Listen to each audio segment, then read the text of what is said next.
तो ये हमारा एयर कंप्रेसर है जिसके ऊपर हमने ये बबल सी पैप स्टैंड माउंट किया है। माउंट करने के लिए क्या है, ये जो 4 स्क्रू आप देख रहे हो ये कंप्रेसर के ऊपर लगे हुए मिलेंगे। पहले आपने इनको खोलना है, उसके बाद स्टैंड रख के और ये आपका माउंट हो जाएगा। अभी ये हमारा बबल सी पैप के लिए ब्लेंडर है, ठीक है। ब्लेंडर के ऊपर हमने एयर और O2 दोनों अटैच कर रखी हैं। उसके बाद BM830 ह्यूमिडिफायर, चैम्बर, ह्यूमिडिफायर के साथ में आती है हीटर प्रोब और टेम्परेचर प्रोब, दोनों हमने लगा रखी हैं। ये हमारा हीटेड वायर सर्किट है और ये हमारा टेस्ट लंग है। तो सबसे पहले ये हमारा बबल जनरेटर है या पीप जनरेटर आप जिसको बोल सकते हो, ठीक है। तो सबसे पहले हम क्या करेंगे, हम ब्लेंडर को इसके ऊपर माउंट करेंगे। जो ये वाला क्लैंप है इसके ऊपर हम ब्लेंडर को माउंट करेंगे। पीछे देखिए ये वाला जो पोर्शन है ये इसके अंदर जाएगा, ये ऐसे चला गया। उसके बाद एयर और ऑक्सीजन हमने दोनों होज अटैच कर रखी हैं, इनको हम साइड में रख देते हैं। उसके बाद लगाते हैं ह्यूमिडिफायर। ह्यूमिडिफायर का क्या है, हम इस वाले क्लैंप के ऊपर ह्यूमिडिफायर लगाएंगे, ये हमने लगा।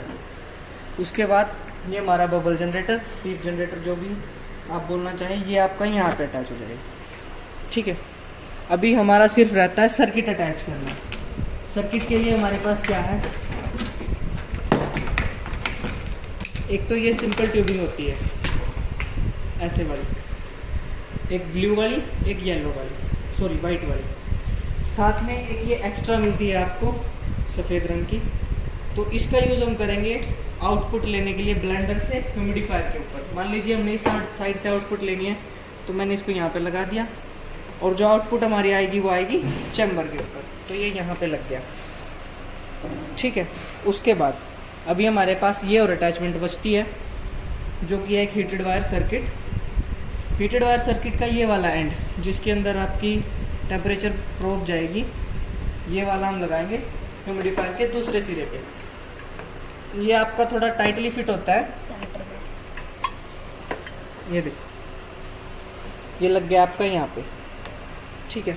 उसके बाद जो ये एंड बचा आपका वाइट ट्यूबिंग का, जो ये वाला एंड है ये आपका जाएगा पीप जनरेटर के अंदर। यहाँ पे ये वाला एंड इसके ऊपर जाएगा, ये पीप जनरेटिंग के लिए रहेगा आपको, ठीक है। अभी टेम्परेचर प्रोब और हीटर प्रोब हमारे कनेक्शन बचते हैं। उसके लिए सबसे पहले ये हीटर प्रोब ये लगेगी यहाँ पे पीछे की तरफ, यहाँ पे ये हमने यहाँ अटैच कर दी।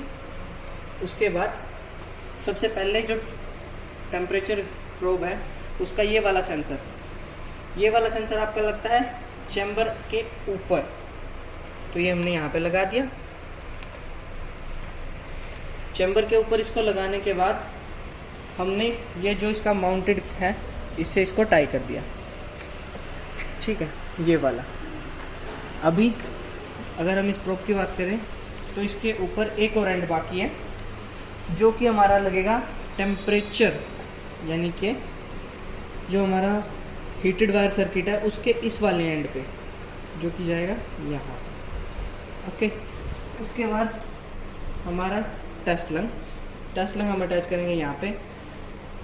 ये डेमो पर्पज़ के लिए है, अगर आपने यूज़ करना है मतलब पेशेंट के ऊपर आप अगर इसको यूज़ कर रहे हैं तो आप यहाँ पे वो नेज़ल मास्क या फिर नेज़ल प्रोंग कोई भी अटैच कर सकते हो अपनी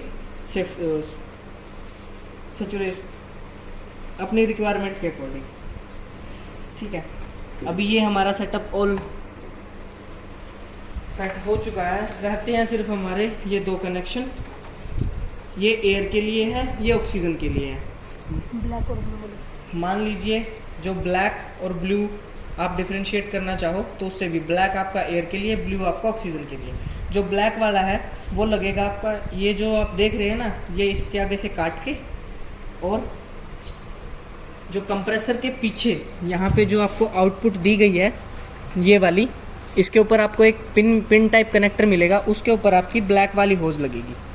ये वाली होज यहाँ पे लगेगी एक पिन टाइप कनेक्टर की हेल्प से, ठीक है। ये हमारा यहाँ पे कनेक्ट हो जाएगा। उसके बाद जो ये बचा हमारा ब्लू वाला ऑक्सीजन के लिए, मान लीजिए अगर आपके पास स्टैंडर्ड ऐसा ही कनेक्टर है ऑक्सीजन का तो ये डायरेक्ट लग जाएगा, अदरवाइज कोई और कनेक्टर है तो आपको इसको काट के वो कनेक्टर इसके अंदर लगाना पड़ेगा, देन आप इसको अपनी ऑक्सीजन सप्लाई में लगा सकते हो। ऑक्सीजन सप्लाई में लगाने के बाद मान लीजिए अगर आपकी मशीन अलार्म कर रही है या कोई भी आवाज़ मशीन से आ रही है तो इसका मतलब ये है कि या तो आपका कंप्रेशर से जो प्रेशर आ रहा है वो और जो ऑक्सीजन से प्रेशर आ रहा है वो मैच नहीं हुए, यानी कि उन दोनों के अंदर फ्लक्चुएशन है प्रेशर की। प्रेशर मैच होगा तो मशीन आपको अलार्म नहीं देगी। उसके बाद हम इस साइड से इसको यूज़ करेंगे क्योंकि हमने बबल सी पैप यूज़ करना है। तो 1 से 10 का फ्लो जो भी हमने देना है, तो अगर हम बात करें तो एंटी क्लॉकवाइज ये इंक्रीज़ होगा और क्लॉकवाइज ये डिक्रीज़ होगा आपका, ठीक है। इसके ऊपर बना भी हुआ है, एंटी क्लॉकवाइज इंक्रीज़ होगा, क्लॉकवाइज डिक्रीज़ होगा। यहाँ से आप अपनी ऑक्सीजन परसेंटेज को मेंटेन करेंगे 21 to 100 जो भी आपने पेशेंट को प्रोवाइड करानी है। साथ में जैसे ही हम यहाँ से मान लीजिए 5 या 6 का फ्लो हम रखते हैं, 50 से 60 की ऑक्सीजन हमने सेट कर दी, उसके बाद जो आउटपुट आएगी हमारी वो इस तरफ से आनी चाहिए। उसके लिए एक और प्रोसीजर है, जो भी एंड आप यूज़ कर रहे हो, मान लीजिए अभी मैंने आपको कहा कि आप ये वाला एंड यूज़ करोगे बबल सी पाइप के लिए, तो ये वाला एंड आपका बंद रहना चाहिए, यहाँ से किसी भी तरह की कोई लीकेज ना हो। एक साइड 15 का गया, ठीक है। एक साइड 1 का। तो जो आपका ये वाला फ्लोमीटर है ये वैसे तो HFNC के लिए यूज़ होता है, इसमें नहीं है, इनके पास नहीं गया ये। ठीक है, बट अगर आपके पास ये नहीं है, हो सकता है इसकी जो वैल्यूज़ हैं वो डिफरेंशिएट हो, ठीक है। ये जो फ्लोमीटर है ये हम चेंज कर सकते हैं अपनी रिक्वायरमेंट के अकॉर्डिंग। मान लीजिए किसी को 15 LPM चाहिए, किसी को 50 चाहिए, 60 चाहिए, 100 चाहिए, 120 चाहिए, तो ये चेंज हो जाएगा, ऐसी कोई बात नहीं है। तो हम यहाँ से आउटपुट लेंगे, आउटपुट लेने के बाद आउटपुट आएगी आपकी ह्यूमिडिफायर के चैम्बर के ऊपर, यहाँ पे ये जो पोर्ट है, ह्यूमिडिफायर ऑन रहेगा। ह्यूमिडिफायर के जो चैम्बर इसके अंदर कुछ ना कुछ वाटर रहेगा, तो उससे थोड़ी बहुत स्टीम उस जो भी हम प्रेशर या वॉल्यूम पेशेंट को दे रहे हैं उसमें मिक्स होके यहाँ से इस ट्यूबिंग के द्वारा आपके पेशेंट को जाएगी। यहाँ पे जो भी पेशेंट आपका एक्सपिरेटरी करेगा वो आपका फिर डायरेक्टली यहाँ से एक्सहेल हो जाएगा। ये आपका पीप के लिए या फिर बबल जनरेटिंग के लिए बोल लीजिए, जितना भी आपने रखना हो, मिनिमम 3 मैक्सिमम 10 आप इसको रख सकते हो, ठीक है। जैसे ही आप सर्किट कनेक्ट करते हो और ह्यूमिडिफायर को ऑन करते हो,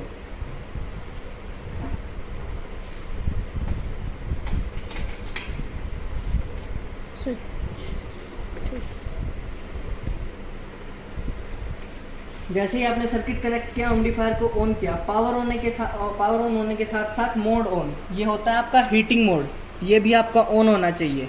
उसके बाद आप मेंटेन कर सकते हो टेम्परेचर, 3 रेंज है टेम्परेचर की। First one for 24 to 29, 29 to 34, 34 to 39, ये आपका अलार्म साइलेंस के लिए बटन हो जाएगा, ठीक है। बाकी जब भी आप इसको यूज़ कर रहे हो तो आप एक चीज़ का ध्यान रखिएगा, स्पेशली एक तो आपने जो सर्किट कनेक्ट किया हुआ है उसका, और दूसरा आप किस साइड से आउटपुट ले रहे हो। अगर मान लीजिए आपने इस साइड से भी आउटपुट और दूसरा आप किस साइड से आउटपुट ले रहे हो, अगर मान लीजिए आपने इस साइड से भी आउटपुट ले लिया और इस साइड से भी थोड़ा बहुत लीकेज रह गया तो पेशेंट को पूरी तरह से सैचुरेट नहीं कर पाएगा डिवाइस, तो इस बात का ध्यान रखिएगा। और एक इन दोनों चीज़ों के ऊपर मिनिमम वाटर लेवल और मैक्सिमम वाटर लेवल मेंशन है, तो आप यहाँ से भी देख सकते हो, overflow water level, maximum water level, ये maximum water level, minimum water level, तो इन दोनों के अंदर वाटर लेवल को मेंटेन रखिएगा। बाकी सर्किट का जो सर्किट के कनेक्शन है, आउटपुट आपकी आएगी यहाँ पे एक एंड पे, चाहे आप इस तरफ से लीजिए या इस तरफ से लीजिए, वो आएगी सिर्फ इस एंड पे, ठीक है। दूसरा जो हमने सर्किट है, ब्लू वाली जो हमारी डिस्पोजेबल पाइप है वो लगेगी यहाँ पे। उसके पीछे आपका क्या लगेगा, टेम्परेचर प्रोब, ये हीटर प्रोब है, ये टेम्परेचर प्रोब है, सॉरी ये हीटर प्रोब है, ये टेम्परेचर प्रोब है। हीटर प्रोब आपकी लगेगी सर्किट के पीछे, और टेम्परेचर प्रोब के जो 2 कनेक्शन है वो आपका पहला चैम्बर के ऊपर लगेगा, दूसरा सर्किट के एंड में लगेगा, ठीक है। बाकी